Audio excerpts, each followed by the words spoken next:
Hi, welcome to the YAPS MIS version 2 tutorial. And first off, I'm Everest Trinomjuni and I work with Chai as an analyst. And I will be taking us through how to navigate the YAPS MIS, the different features, and how we can access and make use of it. So first off, to access the YAPS MIS, we'll need a URL address and a browser.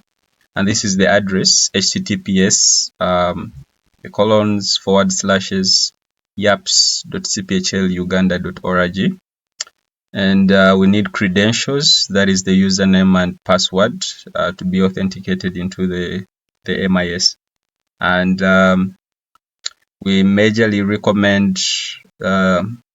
recommend access via Mozilla Firefox or Google Chrome or Chromium as the main supported browsers. So the other browsers could work, but there is no guarantees on how the system might perform in those other alternatives. And the YAPS MIS has four main access groups. That is the national level, the IP, district, and facility access levels. Now, if you're watching this, you probably know what the YAPS MIS is all about, but just to state it, it's an online platform that aggregates or captures the data from the YAPS M&E tools and aggregates the data therein.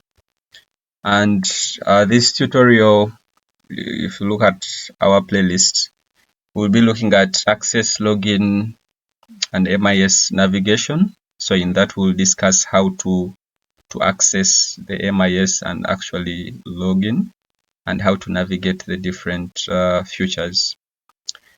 Then next, we'll look at how to add new YAPS, that is at facility, and how to capture the AYP contact form, the AYP peer support form. Then we'll also look at YAPS weekly activity summary form, the YAPS health facility supervisor report. Then we'll also look at the visits, referrals, and viral load schedules, the report summary, the dashboard, the IP, and district portals. So briefly, that's how our journey will look like. And see you in the first item on this playlist, that is access, login, and MIS navigation.